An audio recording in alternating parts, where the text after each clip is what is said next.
Hi, this is Bill Spatrino. Today is August 6th, 2015. Today's podcast, basically, we're going to talk about earnings. If you looked at the Tuesday, Tuesday I told everybody that I felt that, companies were getting beaten up. And, Rig hit a 52-week low. Michael Kors hit a 52-week low. Apple had gotten beaten up and hit like a 6 or 7 month low. Okay, all three of these stocks were under our buy prices. First of all, like with Apple, and I'm going to reiterate what we said on Tuesday because a lot of people sometimes don't read weekly and a lot of people just like my podcasts. Okay, whatever floats your boat. Look, if your portfolio doesn't have 10 to 18% in Apple, then you're not paying attention to what I tell everybody to do. Okay, the conservative portfolio is supposed to be 90% of your portfolio, and Apple's supposed to be the biggest part of that. Okay, it's the safest stock, it has the most cash, etc., etc. Now there are stocks a little bit cheaper than it, but not at this price. If you don't now, someone said to me, Billy, did you buy Apple last week? I haven't bought Apple in a year and a half. I bought the shares when it was down. Okay, I've got my basis and my shares are about $70. Now that doesn't mean, and believe me, I have almost 60% of my portfolio in Apple. Okay, but I bought Apple at a cheaper price than you can buy it right now. Okay, but you should own Apple.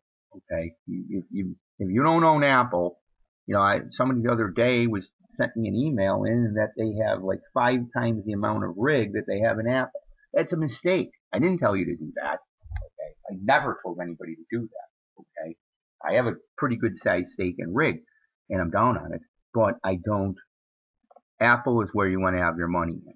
Okay, and those people that bought it the other day at 113, 114 are going to be really happy. Believe me, because I believe that Apple's going to be in the 130s by the end of the year, if not the 140s. Okay, I just believe that. Okay, today there was some news out this morning about Apple Music. They signed up, they got it, like they took in their biggest month ever last month. They're starting to get to build the music division. It works perfect with the phone. It's going to be a great revenue source for them. Okay, going forward. I mean, nothing's going to be like the iPhone. Okay, don't think that. But Apple is going to continue to move the ball forward. The 3 stocks that reported earnings we're going to go into. Of course, you should be buying Qualcomm and you should be buying Micron as well. But the 3 stocks that reported earnings are what we're going to focus on today. Yesterday after the bell, Herbalife beat. Stock should be up. It got down into the 49s yesterday. I saw it this morning. I think it was around 52 pre-market. I mean, look, Herbalife is fine. Everybody keeps talking about how they're not going to do more business. The only thing that's hurting them is they got hit with the currency problems. Okay, what that means is they do 80% of their sales overseas, and the currencies are down. But the company keeps beating expectations. People keep burying the company. In investing, it's not what you do. It's what you do compared to what the analysts think. Okay, this company is not going to hell in a handbasket. They're just not. And the PE is low. The only thing that people worry about is that if the E is going to continue to be. And the E is going to continue to be for Herbalife. Okay, there's going to be a massive short squeeze on this. And I feel good with this stock. I could see this stock up close to 10% today. It's up almost 7% in the pre-market. So I feel good about that. Ironically, the company that put in the best earnings was Rig. Okay, they totally crushed their numbers. Okay, they were supposed to do 50 cents. And they did anywhere between 93 and $1.10, $1.11. They said $1.11 with an adjustment. It could be 93. It doesn't matter. They were supposed to do 50 cents. And these analysts had said 25 and 30 cents 6 months ago. I mean, these guys they're total clowns. They are complete clowns. The number that came out that hit me the most, that really was something that I was really happy about, was that the cash flow, okay, we talk about cash flow. In the first quarter, cash flow was about $526 million. Okay, it was about $566 million in the fourth quarter last year. It was $1.3 billion. Now, they recovered money from this Macondo, the drilling thing with BP 5 years ago. They've got $445 million of insurance recoveries. But the cash flow, let's just say the cash flow was $500 million again.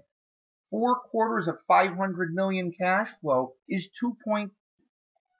over $2 billion in a year. The company's selling the whole company can be bought for $4 or $5 billion. That's like a PE of, if you're counting the cash flow as earnings, of about 2 or 3.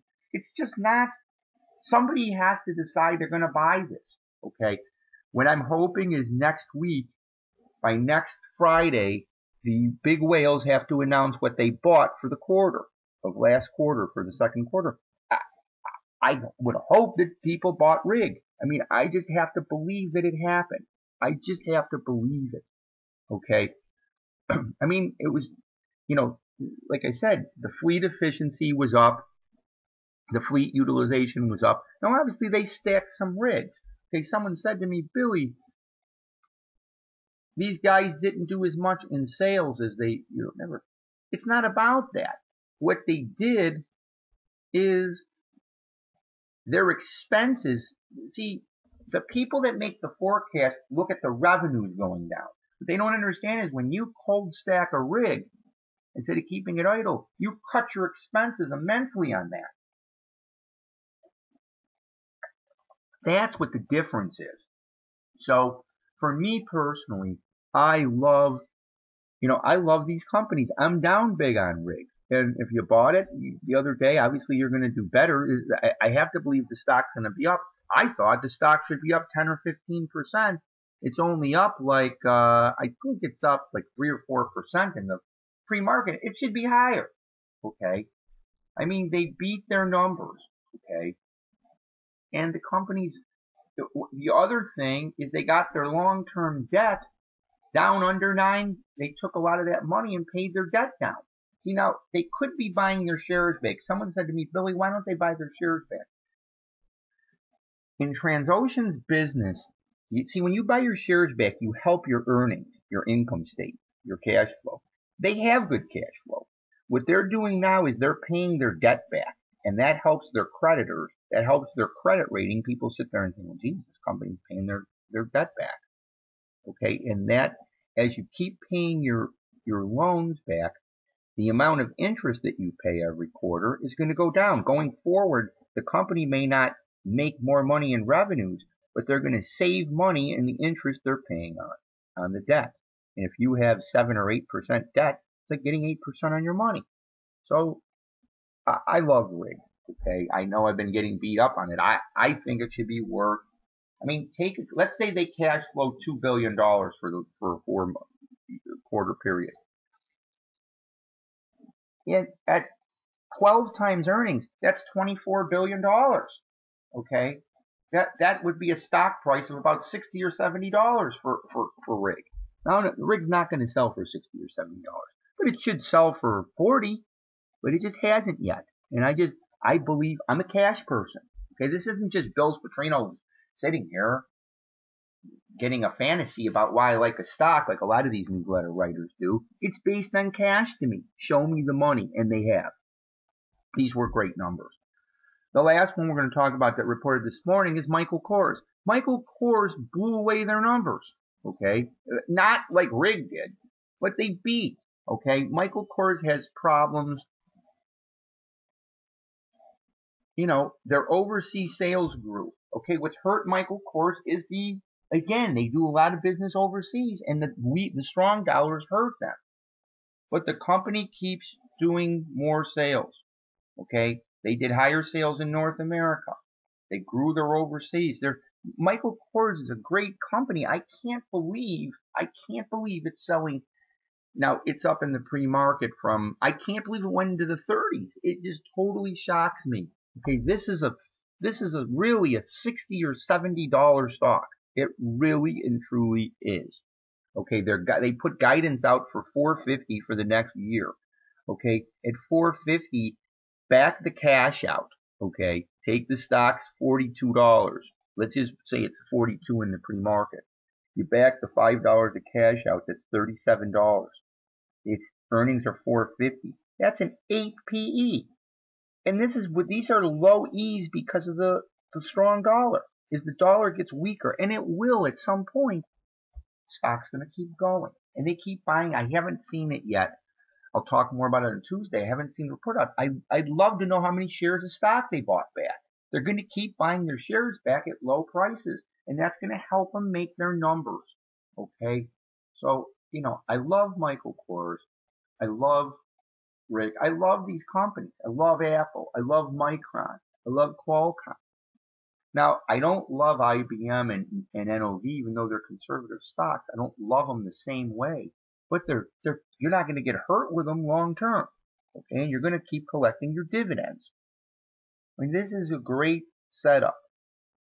There's a lot of opportunity for people. Okay, my portfolio, people say, Billy, do you know how much my portfolio went down? I know my portfolio is down 30% from the peak in May. Okay, I mean, I'm down on paper quite a bit of money, down from the highs, but for the years I'm ahead. Okay, and that's the focus. Investing is about peaks and valleys.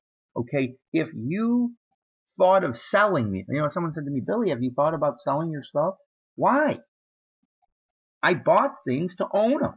I didn't buy something so I could sell it. I don't care what the market. Someone said to me, we got a question, and someone said to me, Bill, what makes you think you know more than the market knows? I'll give you millions of reasons. It's what my portfolio is worth. That's why I'm who I am. Okay. Someone said to me, are you bragging? Bragging? I mean, if I was bragging, I would show people how I don't go to work and don't do different things. Okay. And have to work a regular job and stuff. I do work. I spend 7-8 hours. Yeah, I spend a lot of time reading and listening and talking to people. That's how I learn. Okay. I'm going to the presidential debate tonight, not because I have any, and I wouldn't talk about what I like or don't like on here anyhow. I'm going there to meet people, to learn things, to get information. Okay, because information is key. And my temperament, the key is not just to pick the stocks, but you have the temperament. A lot of guys tell you, well, stay away from my stocks, you'll be okay. They're not okay. They don't even have money invested in them. Okay? I eat my own cooking. I have big stakes in Micron, Qualcomm, Apple, Altria, PM, Michael Kors, Herbalife. I have big stakes in these stocks. I don't just have a little bit of money in them. I have a lot of money. Okay? All relative. And that's just it. You have to make hay when the sun is shining. Okay? When stocks are under their buy prices and they're dramatically under, you don't get scared. Someone said to me, do you think you haven't done your research? I've done my research. Cash flow doesn't lie. The report cards came out for these stocks. Apple blew away their numbers. Altria did good. Our big holdings did good with their earnings. They did good. That's what we need. I mean, Michael Kors missed by a penny, and the stock dropped 20%, and then it dropped another 15%. Now, today, they made their earnings by, 12 or 15 cents. Are they going to go back up 10%? I don't know. Okay. Look, what the markets do, the markets do. Transocean should be up 20 or 30% today. But the short sellers will probably try to push it down and whatever, and the doom and gloomers. And I can't do anything about that.